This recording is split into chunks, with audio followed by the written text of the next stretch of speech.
Government का कोई bill pass न हो जाए, ये खुद वोट ऑफ नो कॉन्फिडेंस है के बाद ये तमाम अपनी कमेटियां खत्म कर लें। इसके बाद कोई बिल जो है ना कमेटी में नहीं जाएगा सर। इसकी मुखालफत की वो ट्रेजरी बेंचेस की हरदर्मी की वजह से की। आप हम पे ये इल्जाम नहीं लगाएं।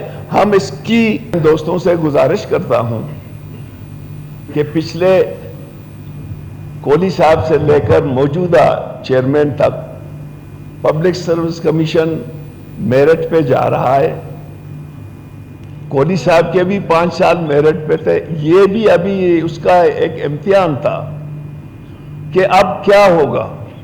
यकीनन जो बच्चे अभी असिस्टेंट कमिश्नर लगे हैं, जो डीएसपी लगे हैं, जो सेक्शन अफसर लगे हैं, जो मेरे इलाके के हैं, मैं ईमानदारी से कहता हूं स्पीकर साहब, वो सिर्फ और सिर्फ गरीब के बच्चे हैं जो मेरिट पे लगे हैं। मैं समझता हूं कि पब्लिक सर्विस कमीशन के इख्तियारात को कम नहीं करें, उसको मजीद स्ट्रेंथन करें। जहां कहें आप देखें, दुनिया में बगैर मेरिट से समाज आगे नहीं जाते हैं। समाज को आगे जाने के लिए मेरिट बहुत जरूरी है। आप तमाम दोस्तों की ऑब्जर्वेशन अपनी जगह पे, लेकिन मैं कहता हूं कि इस दफा सर जितने भी बच्चे निकले हैं, ज्यादातर पढ़े लिखे गरीब के बच्चे हैं। कम से कम मैं अपने डिस्ट्रिक्ट के मकुरान के तमाम लोगों का वो बता सकता हूं कि जिसमें, और यहाँ रेट किसी ने कहा 5 करोड़ चल रहा है, किसी ने कहा 10 करोड़ चल रहा है, लेकिन एक भी साबित नहीं कर सकता। मीर साहब, आप लोगों की खैर गवर्नमेंट की प्रोग्रेटिव है, जो भी करेगा, लेकिन मैं जाती सूरत में कहता हूं कि हमें बलूचिस्तान में मेरिट को तक़वियत देनी चाहिए sir. Thank you, thank you.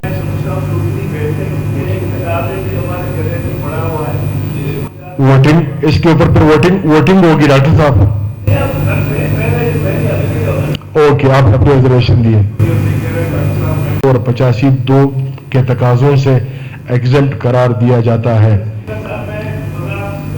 जी जी please. You are for your chairs. जी जी। ये जो वर्डिक्ट आपने दिया है ना, इसके बाद ये तमाम अपनी कमेटियां खत्म कर लें सर। उसकी वजह यह है कि जब भी आप तमाम बिलों को एग्जिट करेंगे और उसको मेजॉरिटी के बुनियादों पे करेंगे, वो जो है ना रिजेक्ट नहीं होंगे। इसके बाद कोई बिल जो है ना कमेटी में नहीं जाएगा सर। आपने मैं आपकी फैसला को मानता हूं, लेकिन मेरी ऑब्जर्वेशन है कि आज के बाद कोई भी बिल जिस पे अगर हुकूमत चाहे राय ले ले, वो जो है ना वो कमेटी में नहीं जाएगा। ये कमेटियां फिर वैसे की वैसी रह जाएंगी। Thank you sir. कि इसके बाद कोई जो है ना बिल कमेटी में नहीं जाएगा। ऐसा नहीं है, ऐसा नहीं है डॉक्टर साहब। ऐसे कि आप एक मिनट देखिए, इस जैसे अहम बिल, ये बहुत अहम बिल था, अगर आप इसको कमेटी में भेज देते और 2 दिन के बाद ये वापस आ जाता, ये सब उसको वो कर लेते। डॉक्टर साहब, एज पर दी हाउस की राय के मुताबिक सर, मैं आपसे अर्ज करूं कि अगर आप अक्सरियत की हवाले से नहीं लेते और इसको जो है ना मुश्तरका आप लेते, तो फिर ये नौबत नहीं होती। अगर असेंबली के अंदर गवर्नमेंट का कोई बिल पास न हो जाए, ये खुद वोट ऑफ नो कॉन्फिडेंस है।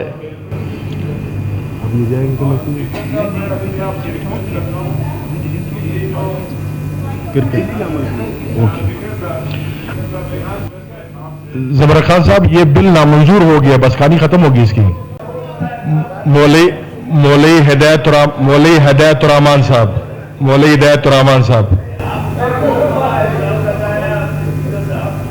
जी जी lot of respect for you. ये जो हमने इसकी मुखालफत की, वो ट्रेजरी बेंचेस की हरदर्मी की वजह से की। अगर आप इसको कमेटी में ले जाते, शायद हमें कोई इतराज नहीं होता। तो आपने हमें इसलिए आपने वो की कि हमारे दोस्तों ने वॉकआउट किया था। मैं इसलिए बैठ गया था कि मुझे पता था कि एक आदमी यहां बैठे ताकि इसको जो है ना उसको वो प्रोसीड करे। तो आप मेहरबानी करें, आप हम पे ये इल्जाम नहीं लगाएं। हम इसकी उसी तरह जो है ना ख्वातीन की एहतराम रखते हैं آپ مہربانی کر کے اس کو پراپرلی سبمٹ کریں, کمیٹی میں لے جائیں, اس پہ ڈیبیٹ کریں, اس کے بعد سر آنکھوں پہ اس کو ہم سپورٹ کریں گے. اس طرح روزنامہ قدرت کی ویڈیو دیکھنے کے لیے ابھی یوٹیوب چینل پہ سبسکرائب کریں اور بیل آئیکن پر بھی کلک کریں.